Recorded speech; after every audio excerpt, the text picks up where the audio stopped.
Hello, it's Matt McLachlan. Before we get to this week's podcast, I wanted to extend a very special invitation to you.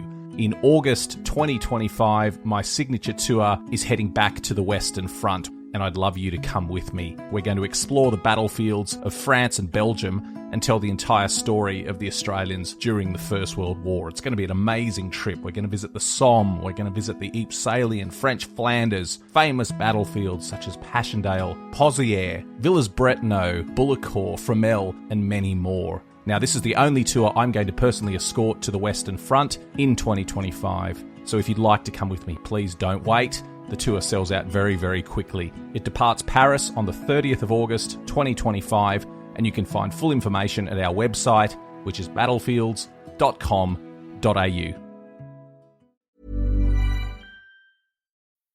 When it comes to weight loss, no two people are the same. That's why Noom builds personalized plans based on your unique psychology and biology. Take Brittany. After years of unsustainable diets, Noom helped her lose 20 pounds and keep it off. I was definitely in a yo-yo cycle for years of just losing weight, gaining weight, and it was exhausting. And Stephanie. She's a former D1 athlete who knew she couldn't outtrain her diet, and she lost 38 pounds. My relationship to food before Noom was never consistent. And Evan, he can't stand salads, but he still lost 50 pounds with Noom. I never really was a salad guy. That's just not who I am. Even through the pickiness, Noom taught me that building better habits builds a healthier lifestyle. I'm not doing this to get to a number. I'm doing this to feel better. Get your personalized plan today at Noom.com. Real Noom users compensated to provide their story. In 4 weeks, the typical Noom user can expect to lose 1 to 2 pounds per week. Individual results may vary. A Living History production. This is the Living History Podcast, broadcasting live across the airwaves.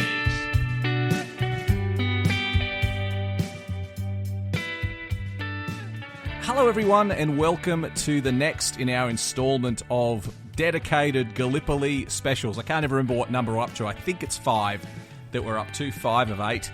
And what a journey it has been. We have covered so many interesting aspects, so many parts of the Gallipoli campaign that even I didn't know about, and I thought I knew everything about Gallipoli. Interestingly, though, there is someone who does know everything about Gallipoli, and it's the man I'm talking to right now. It's Mr. Peter Hart. Pete, here we are again. It's a great journey so far, isn't it? It's been great fun, and I do not know everything. I know what I know, and I don't know a lot. But it's for both of us. It's what our main. Well, it's my main interest. It's a fabulous. And this week we're doing conditions. The conditions at Gallipoli. It's a bit wide range. It gives people a bit of a chance just to get the feel of what it was like to be there. In the sense, you can never do that because you're not sat in boiling sunshine with people shooting at you and wanting to go to the loo every 5 minutes. But you can get that the feeling, because it is a terrible place to fight. People say it's the worst campaign ever. It's not, but it's very bad, isn't it? And there's something unique about it. What would you say that is? What do you think is the most unique aspect of Gallipoli?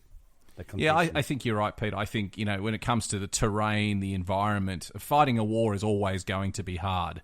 But in these conditions, particularly at places like Anzac, where they're effectively ants clinging onto the side of a hill, but also at Helles, which was some pretty rough country as well. And I'm really looking forward to this one, because as you say, this is a bit more of a discussion about, okay, we're here, we're stuck.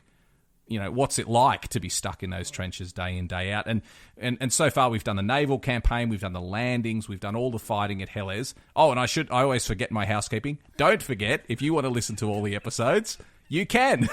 Pete's laughing at me. I always forget to say this. This is important to say. My producer will kill me if I don't. You can download all the episodes by subscribing. Click on the link in the show notes and get all the episodes at once so you don't have to wait week to week. I'm pretty sure that a lot of people listening to this have subscribed already and are listening to it all in one go. So thank you very much for your subscription. But if you want all 8, 10, 12 hours, however long it's going to end up being, you can get it by subscribing. So please do that. And lots of bonus content as well. But into this week's episode, Conditions at Gallipoli. It's going to be a fascinating one, Pete, because I think the one thing that was unique about Gallipoli, not necessarily unique of all battlefields, but certainly compared to what we talk about in France and Belgium, was this concept that there was no rear area. In France, people were going back behind the lines, they were having a bath, they were having a drink in an estaminet when they were out of the front line. Sometimes they were going as far back as Paris. British soldiers were getting leave in London. I mean, this is a serious break from the terror and the awful conditions in the front line, but there was no option for that at Gallipoli. If you were in the rear area, you're almost as much at risk of getting killed as you were in the front line, and it was awful in the rear area as well. Yeah, and imagine the stress. And you've got a quote that you found that I think sums it up beautifully. Sergeant Cyril Lawrence, a 2nd Australian Field Company. He's an engineer, he's a sapper. What does he say? He had to say, "You Australians away back at home in sunny Australia with your comfortable beds, your good food, your cities, your own home folk. Just think ever so little. Stir yourselves and try to imagine our feelings. Here we have been for 19 weeks, in danger of being hit any minute, bullets flying over and around you day and night, and great shells that get you wherever you try to hide, and no matter how you dig in. Living in a position in which there is not one single spot immune from bullet or shell, not one single crevice where a man can say, 'I am safe.'" And mate, Doesn't that sum it up? It's just this idea of, and all he's talking about there is the risk of death. He's not even talking about there the fact of the flies and the corpses and the disease and the dysentery and everything else that's going on. I just don't think we can get our heads around how horrific this place was. No, and the sheer the tension caused a lot of what we now call PTSD, post-traumatic stress disorder, because it is stressful. I think that quote just sums it up. The physical conditions, they are bad. You mentioned the geography, the climate, the terrain, the flies, bloody everything else. But there's also a logistical set of problems, isn't there? They're 800 miles from Alexandria in Egypt, which is the nearest big port. That in itself is, oh God, I should never have started that. 2,500 miles. I may be making that up. I told you I didn't know it all. From England. It's a bit further from Australia land. A bit further. And there's not. I mean, even the rear areas at Mudros and Lemnos, they haven't got a proper port. They haven't got anything. They've got to build it. Everything they have to build. And remember, we made this point in other episodes too, Pete, that the Turks behind them have all of Turkey. They've got all of the peninsula, which they occupy, except for the little beachhead, and then that leads all the way back to Constantinople. They've got the whole of their country, the whole of the Ottoman Empire behind them, to bring up supplies, to rest in, to train, to manufacture arms and food and everything else they need to bring to the front line. The Allies have nothing. The Allies have a couple of kilometres of Turkish dirt and then nothing but the deep blue sea behind them all the way back to where their supply bases are. And as we know, armies run on logistics. It's the least sexy part. The shooting and the bayonet fighting and the grenades, that's the sexy part.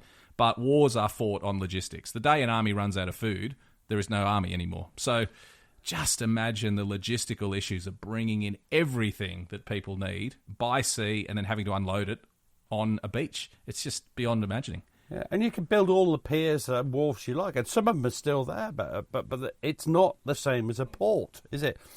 Should we start? You mentioned food. Let's go on to food. To sum up the rations, and this isn't entire, but if you want to just sum it up, it would be bully beef, fantastic stuff. Pour it out the can, Matt. If British Army always loves. It varies the food to the climate. So in a cold climate, you get cold bully beef. In a hot climate, you get hot bully beef. Pour it out the can. Glutinous, horrible. Ugh. So bully beef. Can you think of the salty? Can you think of the worst thing to be in an environment with not enough water? Let's give them salty, preserved beef in an oily, stinky tin. It is literally the worst thing you could give someone in those conditions. Horrific. Yeah, and then they've got the bloody dog biscuits. Sorry, I don't know. But the dog biscuits... You can say bloody, that's fine. They're in the museums. They're certainly in the War Museum, Imperial. I think there's one or two in... And they used to carve things out of it.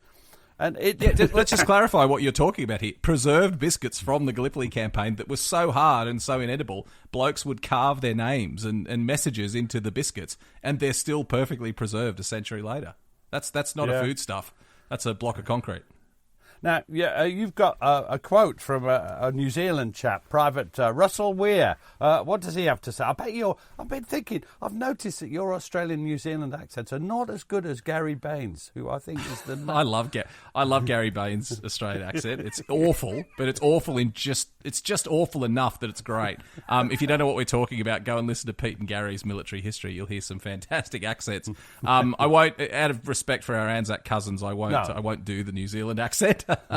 Just imagine this, but with a slightly refined New Zealand accent. Bully beef and biscuits. You couldn't eat your biscuit dry. It was like chewing rock. You'd break your teeth in the biscuits if you got stuck into them. You had to soak it. For pudding, we used to have biscuits soaking in water and the jam all mixed up together. They issued you with a small tin of jam, perhaps 4 to a tin. Now, the jam itself, people who are used to the Western Front will think, oh, plum and apple jam. No, it was apricot jam. And I'm with Homer Simpson. Apricots is proof not of the existence of God, but the existence of the devil. It's ghastly stuff. So apricot jam. And then what else do they have? Well, again, made to make your mouth water. It's just unbelievable. So you've got bacon. Salted, preserved bacon. Yeah. You've got cheese. You've got McConaughey's, which is sort of lamb and vegetables. Horrible, especially when it. I'm assuming, Pete, that all this food is of the highest order as well. That when you say bacon, you're talking about boutique cured bacon, and when you say cheese, you mean some nice artisan blue cheese. Is that what we're talking about? Yeah, not quite, Matt. Not quite. No, the cheapest horrible. I will say this: they did get enough food. It's just not very appetising and very repetitive. Very, very repetitive. We'll perhaps come to something else about that later on. Wealthy officers, could they do anything about it? Any way a wealthy officer could improve it? Well, they get the one thing that was always surprisingly consistent throughout the campaign was the mail from home, and not just letters. You could get parcels sent from home all the time. So wealthy officers would get a little hamper from home with all sorts of good things, a jar of cow's foot jelly or something in it. But even blokes in the front line, I've read accounts of cakes. Cake was a common, and I'm assuming some sort of fruit cake, if it had to travel all that distance.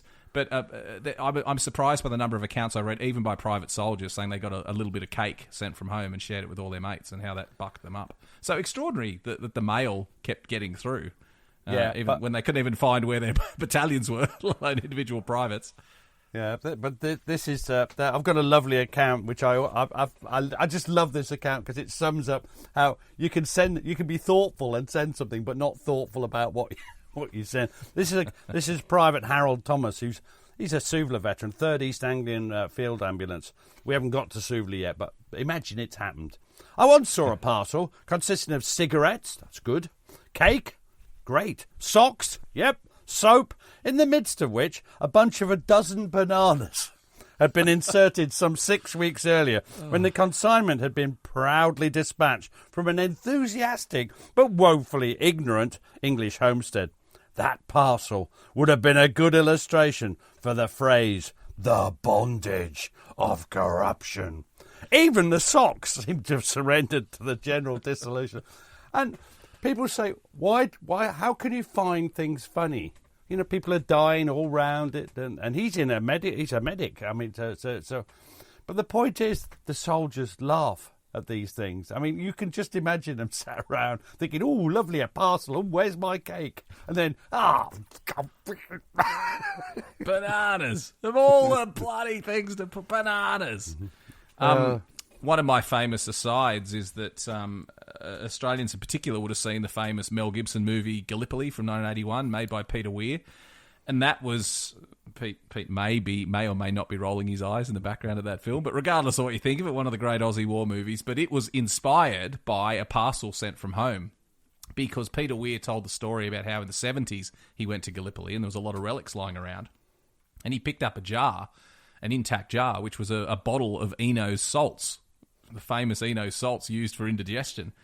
And he thought that was amazing that he was holding that in his hand because someone had sent that in a care parcel. That's how it had reached the soldier. A soldier had used it and then thrown it away, and he found it decades later. And so in the movie, when Mel Gibson is opening a care parcel from home and makes a joke about, the old ducks must think we're on a picnic, they're including Eno salts in the parcel. I think it was actually the bottle that Peter Weir found at Gallipoli was what they used as the prop for the movie.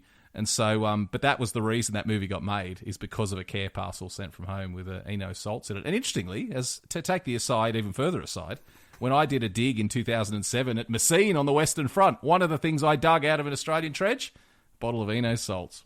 So it must have gotten around quite a bit. I wouldn't have thought they had enough food to get indigestion, but apparently they did. They needed their salts. Well, you ever found Eno salts on the battlefield, Pete? Never, but I did enjoy the film, by the way. It, historically, somewhat dubious, but a great war film. And, we can all enjoy that. Now, the restricted diet causes some problems. They get septic sores, they often do, which means anything turns into a carbuncle-like thing, a great crater on your arm or leg. We ought to mention the water. With the water, you've indicated, local water supplies, how are they?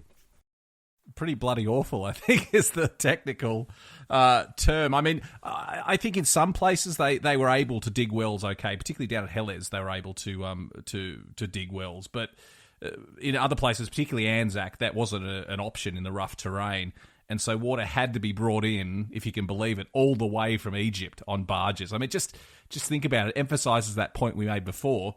Everything had to be brought in, including water. So water barges from Egypt in huge tanks.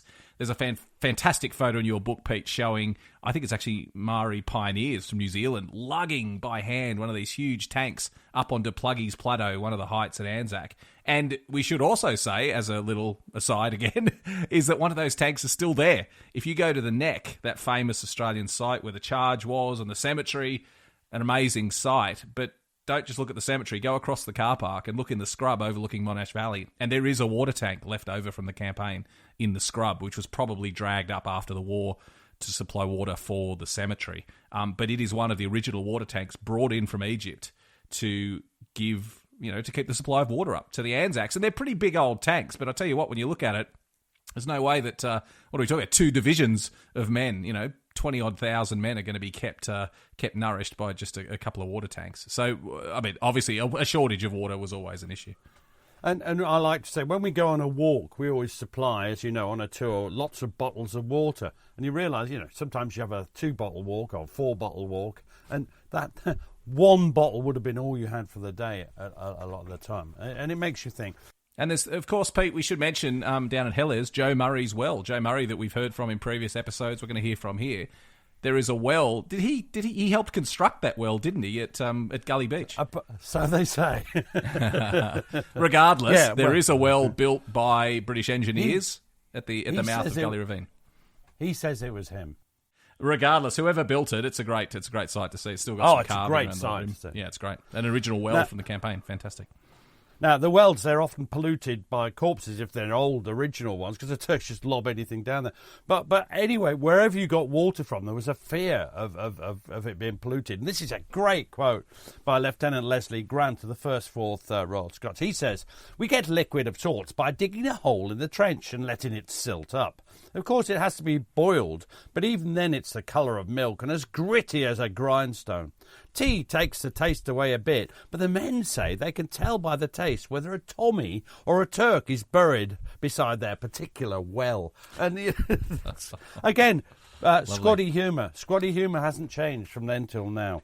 Well, Cecil Malthus, the New Zealander who served with the Canterburies that we featured in the previous episode, he did a lot of fighting at Helles during the Battle of Krithia. He's one of the key characters in my upcoming Krithia book. But he tells a most disheartening story along the same lines, that when they were marching up into the line at Cape Helles, they were delighted to find a creek with water flowing down, so they filled up their water bottles and quenched their thirst. And of course, the next morning, marched just around the corner of the creek, and it was full of dead Turks. And they'd been drinking the water from downstream all evening. So no wonder they got sick, mate. I mean, we're going to talk about this a little bit later, but no wonder they got sick. This is the quality of the water they're drinking. It is, and Gallipoli is a dry, hot place most of the time. We'll come to it, but dry, hot place. It's dusty. It's like a dust bowl. All the vegetation sort of goes because it's all used to boiler tea and the rest of it all blown up. The troops these are not special to Gallipoli, but the troops are riddled with lice. Filthy, dirty and ragged would be a bit like my own personal dress sense, as if you ever come on a Matt McLachlan tour with me. You see, filthy, dirty and scruffy. But one thing is really important to health and the lifestyle, my lifestyle choices to go to Gallipoli, it's the flies. And the flies are just everywhere. They're omnipresent. They're just amazing. And you've got a quote. What's this quote you want to tell us? This is Ian Idris from the 5th Australian Light Horse. Fantastic account of Gallipoli. I can't remember the title of his book, but it's an absolute ripper.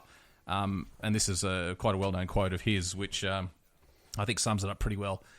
This describes him trying to have a simple meal, have his lunch or his breakfast at Gallipoli. I wrapped my overcoat over the tin and gouged out the flies. This is jam he's talking about. And gouged out the flies and then spread the biscuit, held my hand over it and drew the biscuit out of the coat. But a lot of flies flew into my mouth and beat about inside. I nearly howled with rage. Of all the bastards of places, this is the greatest bastard in the world. I think we can wrap up now, Pete. We can wrap up the whole series. Ian Idris has just summed it up better than anyone I think he did. Pete, I've heard the expression. You're probably going to talk about it later on, but I'm going to jump in early. They say that you could smell Gallipoli before you could see it when you're on the boat on the way there. Is that true, or is that just a good illustration of how filthy it was? I believe it to be true. If you've ever had a dead mouse or I remember a dead goat or something that was near the French guns at Gallipoli, and you could smell it 100 yards away. So take that as thousands of bodies lying. And after that truce at Anzac, after the attack on 19th of May, they didn't allow truces because they thought it would dishearten the Turks, have to charge across lots and lots of corpses. Of course, it would dishearten us, and we were mainly attacking, but never mind. The corpses in between the lines just lie out in the open. Even in your trenches, they're just buried in the side of the trench. Hence the last quote I read. It's just, I mean, for instance, the men killed the Neck in that famous attack on the morning of the 7th of August. They lie there for the rest of the campaign.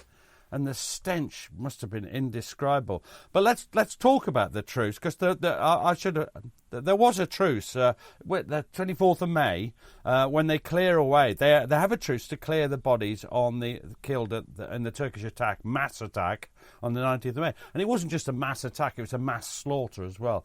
Who's the best quote for that? I think we're going to hear from Lieutenant Colonel Percy Fenwick. From the headquarters of the New Zealand and Anzac Division, and here's what he had to say, the sight that greeted him.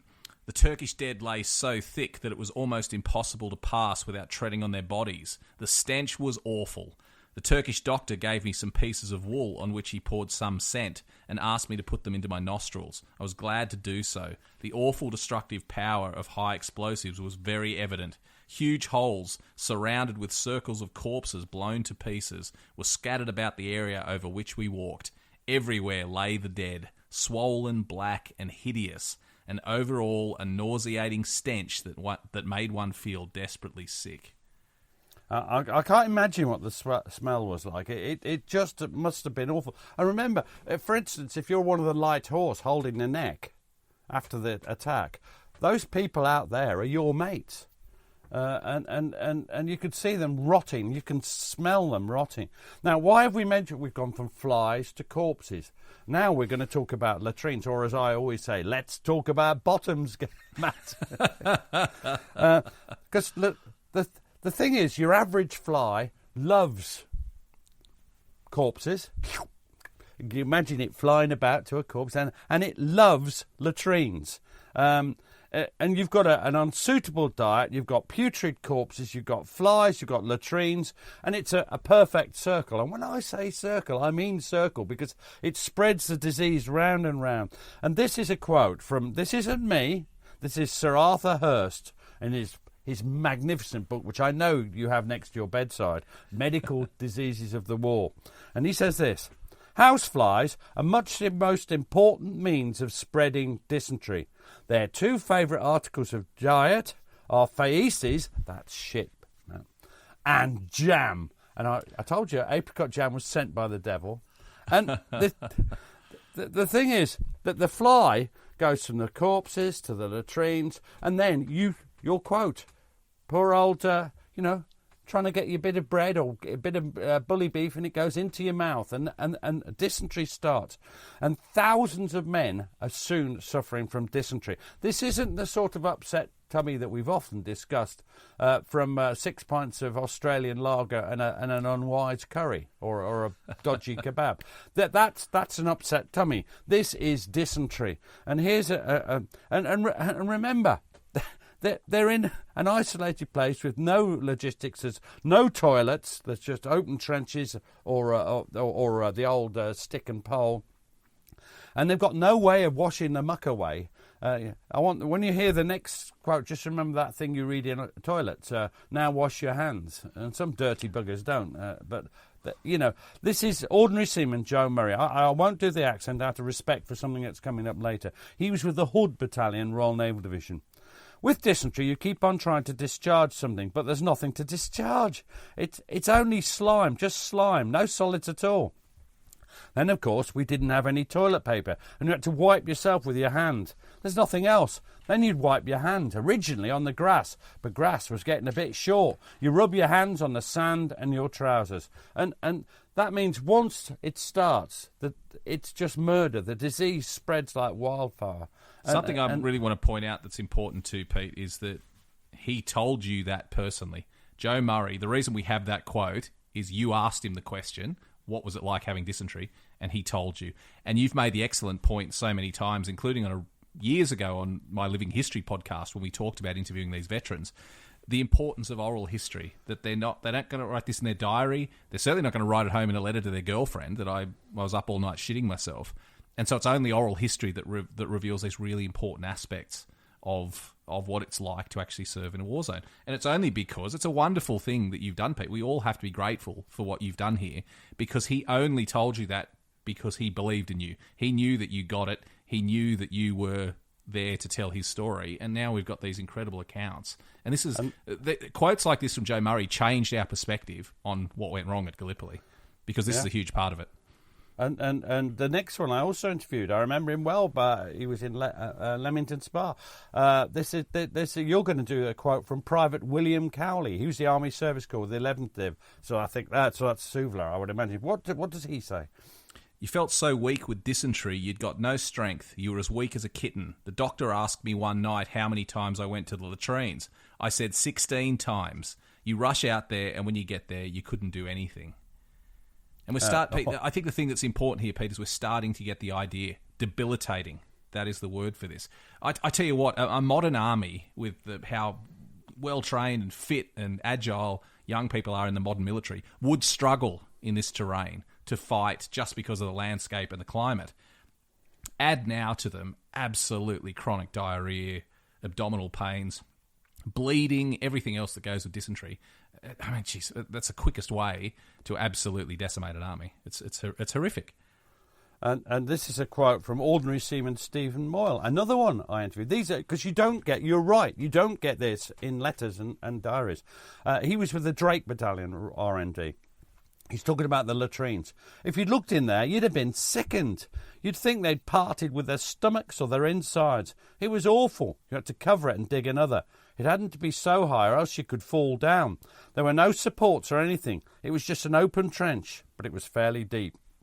And again, you raised it, but Iraq, diarrhea and vomiting. That's diarrhea, not dysentery. It's a 3-day thing. Dysentery, you just don't get better unless you're, given substantial time for recovery. These blokes are lucky to make it to the latrines in a way, because, I mean, guys were soiling their pants. They were walking around covered in shit. I mean, apologies if you're eating your breakfast while you're listening to this or something, but this is the reality of war. We can't shy away from it, and I don't like how we always, particularly when it comes to Gallipoli, we go down the path of the heroic Anzacs and, you know, representing Australia and all that stuff. Of course, that's an element of it, but at the same time, the poor guys are shitting their guts up, and it's just horrific. This is the reality of Gallipoli. Well, the next quote, I remember sitting opposite when he told me, and I think I must have had my mouth open, because this is one of the worst quotes I've ever heard.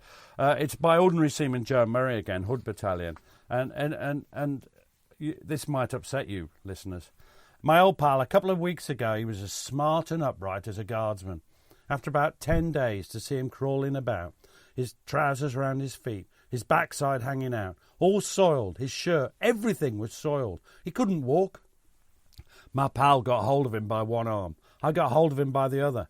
Neither he nor I were very good, but we weren't like that. It's degrading dragging him to the latrine when you remember how you saw him just a little while ago. We lower him down next to the latrine. We're trying to keep the flies off him. We were trying to turn him round to put his backside in towards the trench. I don't know what happened, but he simply rolled into this foot-wide trench, half sideways, head first into this slime. We couldn't pull him out. We didn't have any strength, and he couldn't help himself at all. We did eventually get him out, but he was dead. He drowned in his own excrement. And I will point this out. He actually died in other people's excrement, if you follow the story closely. People say, is that story true? I believed him as he told it, and I do believe it to be true. I've heard it in his own words. I've heard. I mean, if you're listening to this and you want to, subject yourself to it, you can download that interview for free that Pete did back in the 80s. I think it was, wasn't it, Pete? And, 83. You can download that in the Imperial War Museum, but a lot of it is fascinating, but a lot of it is harrowing as well. And when you hear Joe, in his own words, tell that story, what can you say? And the thing is, that wasn't all they suffered from. In the Western Desert in the Second World War, if you got jaundice, you'd be evacuated and given a chicken diet. If you got jaundice at Gallipoli, you were complimented on the attractive yellow tint in your complexion. I mean, you go nowhere. Paratyphoid, I once got in trouble with a certain regiment by saying everything beginning with the word para is bad. had to apologise. It's enteric fever. What are some of the symptoms? Headaches, stomach pains, diarrhoea. More diarrhoea. Hooray! Bronchial cough, spots, high temperature, etc. It's debilitating again. Another problem for those who'd served at the 29th Division, not the Australians, but 29th Division, they'd been out in the Far East and they got several had got malaria, and then there was something called soldier's heart. And this, I had people telling me about. It's a disordered action of the heart. It's a cardiac disorder. It's caused by overexertion, mental strain, lack of sleep, and a body weakened by toxic disease. It isn't usually fatal, but what it is, can you imagine? It's basically you're as if you're a 90-year-old. You've got a disordered action of the heart. You can't. Your body's closing down. Can you imagine? This is why poor old Monash's 4th Brigade, when they do the sweep round on the night of the 6th, 7th, that brigade's riddled with dysentery, and some of the soldiers will have had soldier's heart. Is there such a disease as soldier's heart? No, there isn't such a disease as shell shock either. These are symptoms. This is what it's like. Just on that point, Pete. I mean, we can't stress it enough, but riddled with dysentery. I mean, not every man had every disease, but many of them had several. Everyone is weak. Everyone is feeling worn out, weak as a kitten, fluttering hearts, dysentery. And then, of course, it's not enough they just got to hold the trench. Then you got to put a rifle in their hand and say, now go and attack the enemy. I mean, now you start to get a picture of what was going on. And, of course, it was the same for the Turks as well. They were in the same conditions. So 2 armies facing each other at the absolute end of their tether, just horrific. Well, if everybody ill had gone home, there'd be nobody left.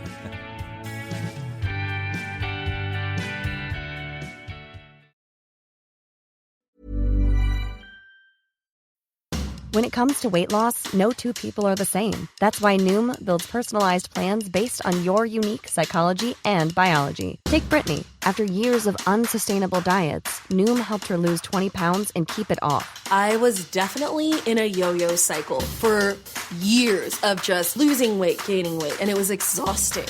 And Stephanie. She's a former D1 athlete who knew she couldn't outtrain her diet, and she lost 38 pounds. My relationship to food before Noom was never consistent. And Evan, he can't stand salads, but he still lost 50 pounds with Noom. I never really was a salad guy. That's just not who I am. Even through the pickiness, Noom taught me that building better habits builds a healthier lifestyle. I'm not doing this to get to a number. I'm doing this to feel better. Get your personalized plan today at Noom.com. Real Noom users compensated to provide their story. In 4 weeks, the typical Noom user can expect to lose 1 to 2 pounds per week. Individual results may vary.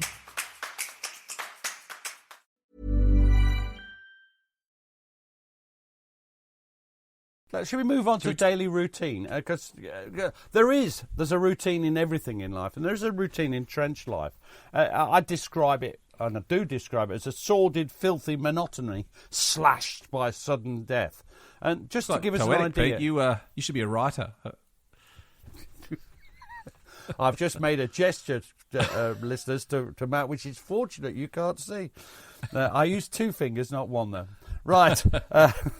We do need to lighten the mood a little bit after that. So, well, I'm sorry that I mean, people often ask why I'm such an idiot at times, and I'm quite a sensitive soul underneath this, and I find quotes like Murray's appalling. Yeah. But here's one from an Australian hero, a true Australian hero, Colonel John Monash, who commanded the 4th Australian Brigade I was just talking about. What does he say, Matt? Well, we're going to talk about the routine of daily trench life, but the one thing I wanted to say about Monash before I get to that is... everyone at Gallipoli was suffering from dysentery, from privates to generals. And I remember Monash, in part of his notes, said, if we ever have a solid movement again, we'll feel like we're in the family way. That's how he described it. He was a colonel, so it showed what was going on. But this is what he had to say about daily life in the trenches. And that's the other thing too. Sorry, but this is not the quote from Monash. That's still coming. This is still Matt talking. But that's the thing as well, is that... there's no rear area. We said that. There's nowhere for the privates to go and get away and take a break. But there's no safe area for the commanders either. Monash's headquarters was a few hundred metres behind, 100 metres behind the front line. So the commanders are in it just as much as the men. So this is what he had to say about daily life. We have been amusing ourselves by trying to discover the longest period of absolute quiet.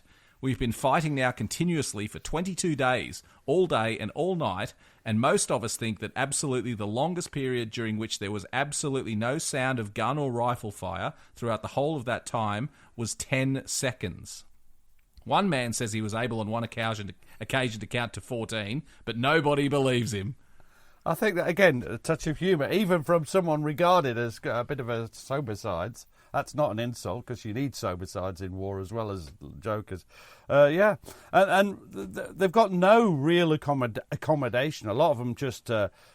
they can hollow out cubby holes. The Australians have got a name for it, which I've forgotten. Little cubby holes to the side of the trench, or they just sleep on the fire step, or just lying on the bottom of the trench.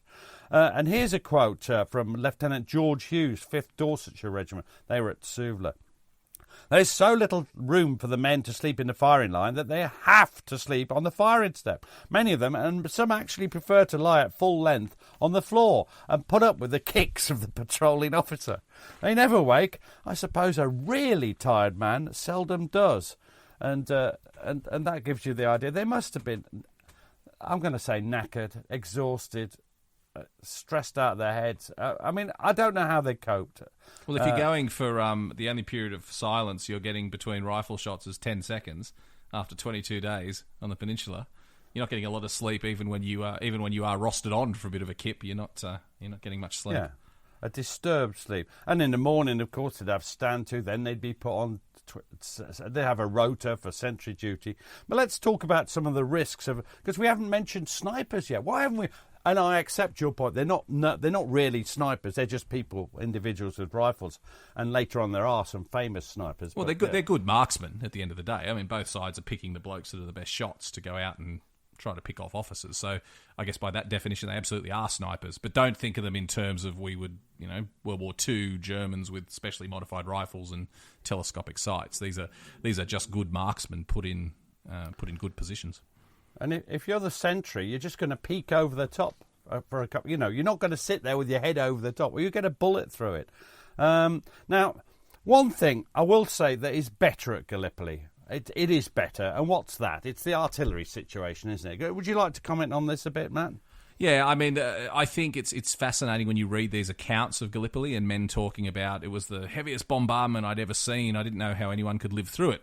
That's actually true. It was the heaviest bombardment they'd seen up until that point. But a year later on the Western Front, it would be considered just a warm up. And the First World War on the Western Front was an artillery war. even by this stage, even by 1915. The war was being won or lost, and battles were being won or lost by the artillery. And it was simply a case that the Turks didn't have enough heavy guns, and the Allies couldn't land enough guns. They were undersupplied anyway. So even though there was a decent amount of firing of artillery at Gallipoli, it wasn't anything compared to what was going on the Western Front. And how about another quote from Monash, to 4th Australian Brigade, to Colonel John Monash, to illustrate the situation? So Monash says, "The noises of the battlefield are numerous and varied, and after a little while it is quite easy to distinguish the different sounds. The bullet which passes close by, say within 10 or 20 feet, has a gentle purring hum, like a low caressing whistle, long drawn out. The bullet which passes well overhead, especially if fired from a long range, has a sharp sudden crack like a whip, and really feels as if it's very close. Our own rifle fire, listened to from behind the firing line, sounds like a low rumble or growl. Our machine guns are exactly like the rattle of a kettle drum. The enemy shrapnel sounds like a gust of wind in a wintry gale, swishing through the air and ending in a loud bang and a cloud of smoke when the shell bursts. Our own artillery is the noisiest of all, both the discharge of the guns and the bursting of the shells being ear-splitting, with a reverberating echo that lasts 20 or 30 seconds." Yeah, mate, it's little wonder that these veterans were all deaf when they came home. Yeah, and you know, there wasn't much artillery, but if you were close to it, it was bad. And this is a quote from the detonation of the shells. This is Private Harry Baker, Chatham Battalion, Royal Naval Division. "You crouched as low down in the trench as you could, right flat down in the trench, and as near to the parapet as you could, because you hoped that any explosion would be behind you. The ground used to rock, and chunks of high explosive used to fly like cats meowing. So long as you heard the explosion, you were all right. If you didn't hear the explosion, you were not there anymore." And that's the old thing that, you know, you don't hear the one that hits you, you hear the others. This is perhaps a time to mention there was a harassing fire by the Turks, and most famously at Helles. That was from Asiatic Annie, and it's supposed to be Asiatic Annie in the High Street of Chinakli. We'll probably have a look at that in next year. What about that old staple of the battlefield, machine guns? The Turks do have them by this time. They don't have them much on the landings, in the sense that they arrive later in the day, but machine guns are there, aren't they? And they are deadly. This is the story of Gallipoli, especially if we focus on Anzac for a minute. I mean, the case was the same at Helles, but we're talking a slightly larger area and a little bit flatter in terrain. At Anzac, I get asked this all the time, Pete. People say, why couldn't they just advance? If they brought up reinforcements, why could they not push through? Just what was going on? I've been there. No Man's Land's only 2 metres wide. Surely they could have run across that in a heartbeat. The answer is machine guns. If you stand, particularly, I always think Courtney's post at Gallipoli, it's not there anymore, but there's a sign marking where it was. It's kind of on high ground. It's sort of, and it looks back down along the front line, and there's now a road which along Second Ridge, which basically traces No Man's Land. So you can stand at somewhere like Courtney's, look along that ridge, and what you find is that road bends and winds and curves back on itself and doubles back. And you can guarantee that in every nook and cranny there was a machine gun. And the machine guns were not, I mean, we've done podcasts about this before, machine guns were not firing straight across No Man's Land. Machine guns were set up to fire along No Man's Land.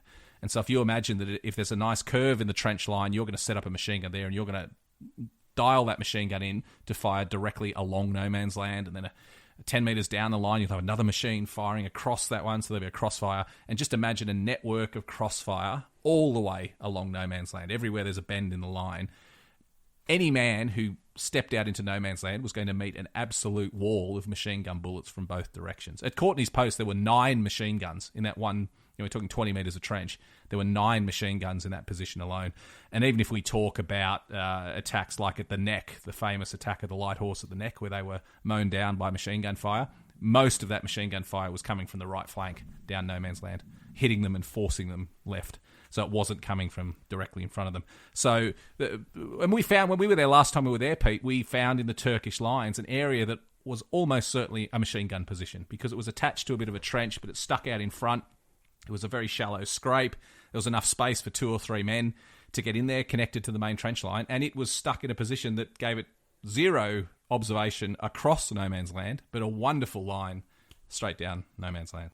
Now, another aspect of life at Gallipoli, which is a bit of a surprise to the British, who weren't ready for it at all, is hand grenades. Or bombs. They were called bombs. If you ever read an account of Gallipoli and they talk about bombs, they mean hand grenades. And when you're close together, they're all over the place. You can throw into the next trench quite easily, and it is easily done. Now let's have Pete may wonder what I'm doing. Pete may wonder what I'm doing in the background here, and all the rattling that you can hear, dear listener, because unexpectedly for him, we've got a bit of show and tell. Ooh. Oh, you can't see this, but I will post a photo. These are, if you can see that, Pete, on our screen, some beautifully preserved chunks of a Turkish cricket ball grenade that I picked up in Gallipoli. Wow. Amazing. At Hill 60. So you can still... So that's why grenades are important. You're still finding chunks of them lying all over the battlefield. Quite extraordinary. Bombs, as we call them. Bombs, yeah. Well, that's sort of the physical evidence.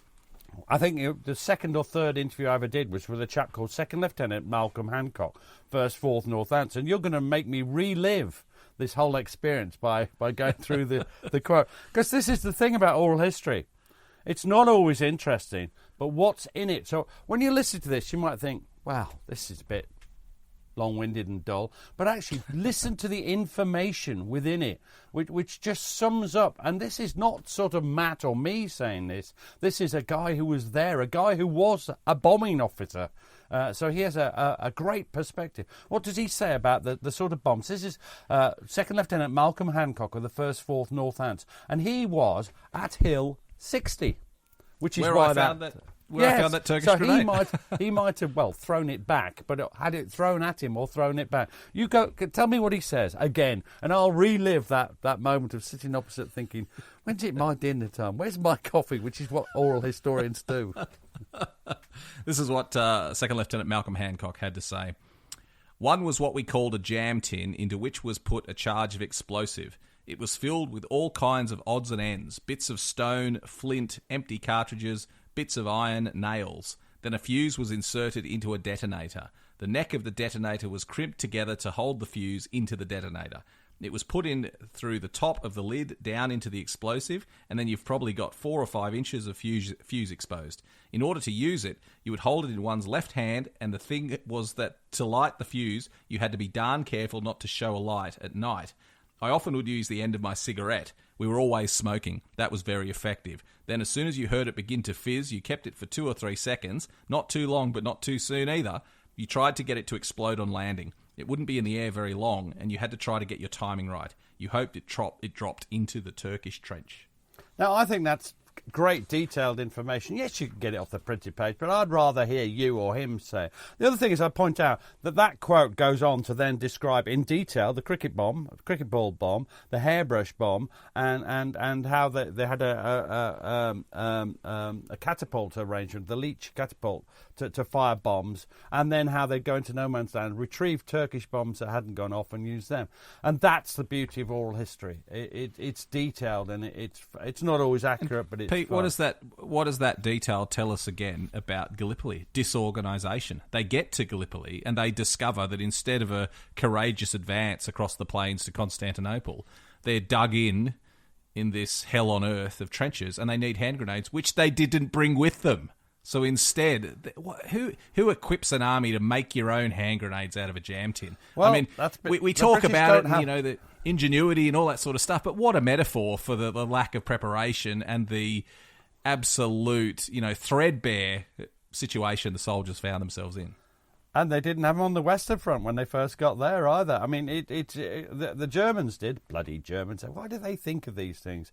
I mean, so I will glide past the next bits. There's listening posts sometimes if there's a bit of space between the lines.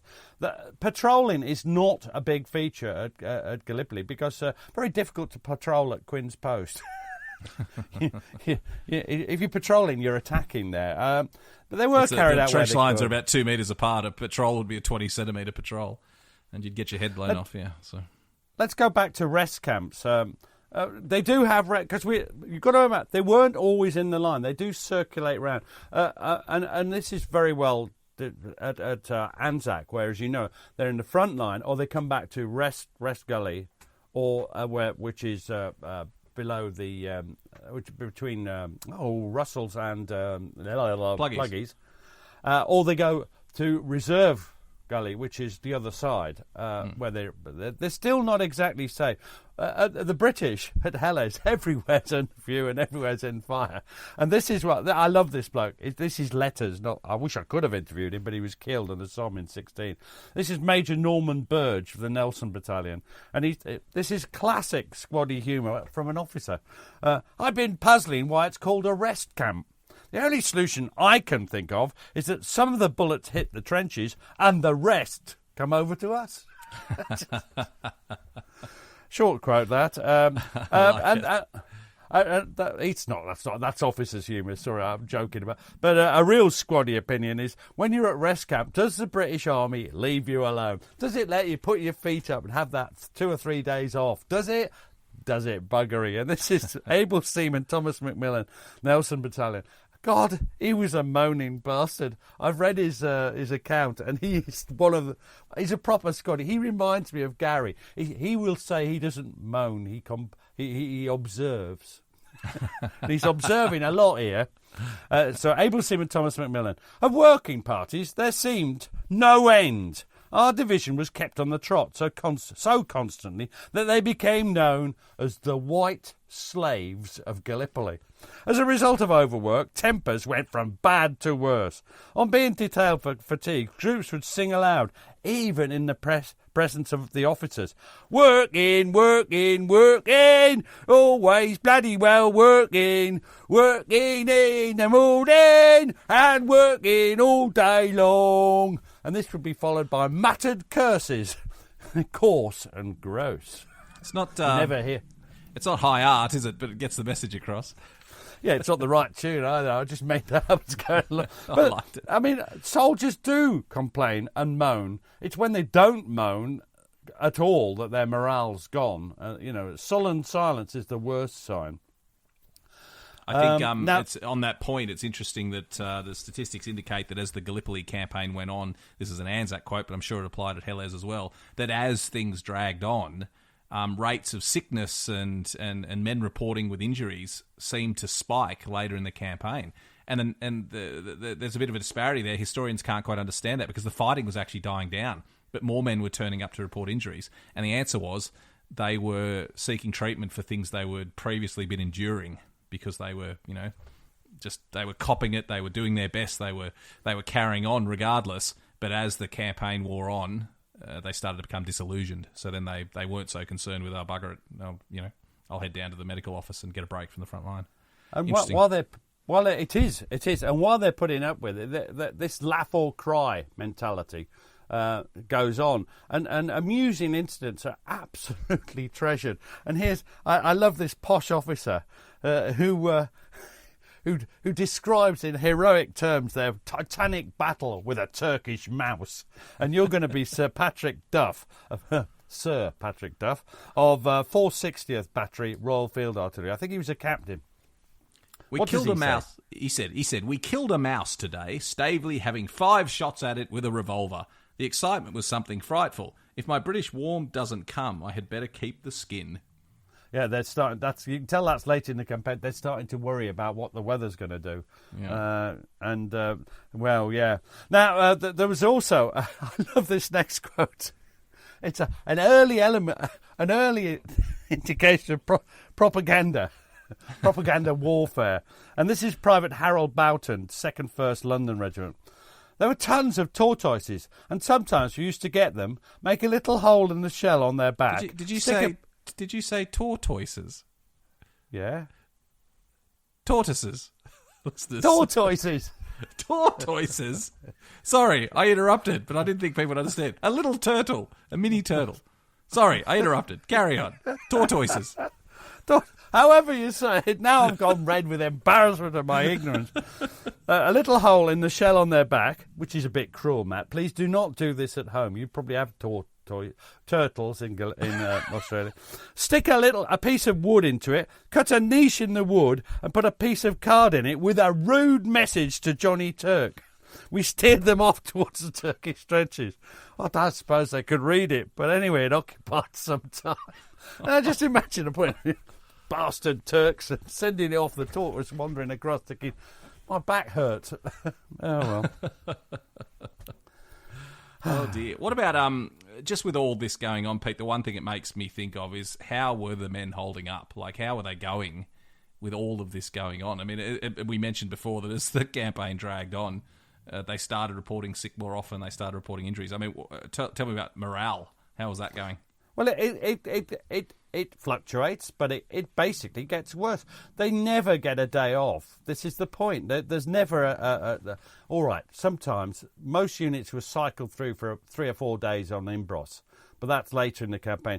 They basically just stay there. Stay there, stay there. That's it. You just stay there, and you're always in danger. You're shitting yourself. You just and there's a lovely quote from a young officer, Second Lieutenant Rupert Westmacott of the Auckland Battalion, and he hears 2 veterans discussing the situation, and I love this quote. It'll be best in an Australian accent, so you better do it. He's an Aucklander, and there is a swear here, so cover your kiddies' ears if you're driving them to school or something. But this is what he had to say. I got in this shell hole, and I heard these 2 men talking, and one of them said, I don't know what's the matter with me. And the other said, I know, it's what the newspapers call demoralise. Fucking well demoralised. And that sums it up. Most of them keep on going. And that's the thing we want to emphasise. Most of them keep going. And it's what you said, Matt. People report sick far more in between battles than during. And I've got nothing but admiration for them. Earlier, I just mentioned the weather. And it's always sunny at Gallipoli, isn't it, Matt? Always. Yeah, I mean, we're about to talk about the thing that I think surprises people probably more than anything else when we talk about Gallipoli. It is boiling in summer, but I tell you what, it's cold in winter. And those of us who've been there in winter, it is bloody freezing. It snows there regularly at Gallipoli. It gets very, very cold. So we think of it, probably because the campaign's bookended over the summer months as well, as we think of it as this sort of hot, balmy flies, desert, heat, 40 degrees every day. Not by November. Tell us what happened in November, Pete. Well, in November, I've forgotten the date, back end of November, 29th, somewhere around there, it starts to rain. And it pours out. It's like tropical rainfall, except it's not. It's continental Europe, freezing cold, drenching rain. Nobody's taken any notice of them. Where were a lot of the dugouts and where the units, Rest Gully, places like that? What's the word that binds them together? And that is the word gully. What forms a gully, Matt? I think it might be flowing water forms it. It is. When you get there in April, when you live at Gallipoli through July and August and on, they're dry gullies. But as you say, they're got to have water in them eventually, and in November they do. And worst for this, because it's due to the length, are Anzac and Helens. That's because there's no space to get much water in Anzac. Although it does happen, but not as bad as it. This is a quote from, he told me, Ordinary Seaman Joe Murray, Hood Battalion, and he's in Gully Ravine, and he sees what's happening. And the water is dammed up by debris or actual trench lines, and then breaks. And he says this, all of a sudden the dam would break and the whole volume of water came down, carrying everything before it. Corpses, all sorts of gear, some people drowning. On our side of the gully, the water came so much down the trench that it was cascading over the cliffs into the gully. The Turks were standing about, and so were we. There was no trench to go to. They were full up of water. It was raining like hell. They were standing there. We made no attempt to do anything. We couldn't. Half of us didn't have any rifles. They'd been flooded in the trench somewhere. The Turks could have walked through as far as they liked. There was no defence at all. Not where we were. Everywhere was washed up. Fellows ill with dysentery had fallen down and drowned in their own communication trenches. And of course other people were going down them walking on them. It wasn't until after the storm that we realised what a lot of people were drowned. Some exaggeration there, I'm going to, admit. But what I want you, Matt, is to get the feel of what's happening. And if you've been in Gully Ravine, you can picture the water pouring from the trenches on either side and building up in it. But so what could happen that's worse than rain, torrential rain? They were all wet now. What could make the situation worse? What could it be, Matt? Does it get a touch chilly, Pete, in November in Gallipoli? It's awful. It freezes. it freezes and it drops well below zero. And this area we're talking about, where Joe Murray gave that quote from, again, the geography, go back and listen to the episode where Pete described the peninsula with his hand, and we're talking about the big gully on the sort of the western side, the left of the Allied line. Huge gully, the beautiful tautology of gully ravine. But it's both a gully and a ravine. That's how deep it is. But it is huge. It's how high are those cliffs, Pete? 30 or 40 feet on each side. It's a massive ravine. Well, it goes up to 70 feet. Yeah. Oh wow. Okay, so it's a huge gully. It's a huge ravine, and of course, it's been formed by water running through the bottom of it. And we've been there, Pete. We hacked our way up it and couldn't get any further, and that was in the summer because it had been raining and it had all washed out. So I can't imagine when you've built such fixed positions there, and then the water comes rushing down, and then it freezes. And the cold wind starts howling in. The piers get washed away. The water that's on the ground freezes. You're soaked in your uniform, your woolen uniform, the worst thing you could be wearing in the rain. It's freezing. It's snowing. It's awful.